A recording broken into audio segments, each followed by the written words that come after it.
सखर जे मियां गोठ में दरगाह मियां ताज मोहम्मद रहमतुल्लाह अलैह जे सज्जादा नशीन मियां अली रज़ा सूफियानी महफ़िल जे मौक़े ते ख़िताब कंदे चयो त दरगाहूं ऐं ख़ानकाहूं अमन ऐं मुहबत जूं यूनिवर्सिटियूं आहिनि। इन करे ई दुनिया अमन जो गहवारो बणिजे थी। अमन ऐं मुहबत जो तालिब सूफ़ी दुनियावी आसाइशुनि खां मुंहुं मोड़े सिर्फ़ अल्लाह ताला जो कुर्ब हासिल करण में मसरूफ़ हूंदो आहे। सूफ़ियुनि जे कलाम में प्यार ऐं मुहबत जो पैगाम हूंदो आहे। सूफ़ियुनि जी दिलनि में हमेशा अल्लाह हूंदो आहे।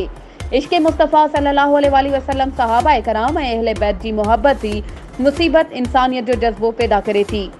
इन मौक़े ते पाकिस्तान मीडिया काउंसिल सिंध जे जनरल सेक्रेटरी हाजी मोहम्मद रियाज़ खोखर, तंज़ीम पाकिस्तानी डॉक्टर सईद ऐवान, फ़कीर अज़ीज़ुल्लाह महर, फ़कीर शहज़ादो टांवरी ऐं ॿिया पिणु मौजूद हुआ।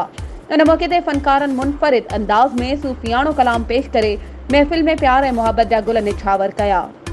वधीक ख़बरुनि ऐं अपडेट्स जे लाइ असांजे चैनल खे सब्सक्राइब कयो ऐं हा, बेल आइकन खे प्रेस करणु न विसारिजो त जीअं असांजी हर नई अचण वारी वीडियो तव्हां ताईं पहुची सघे।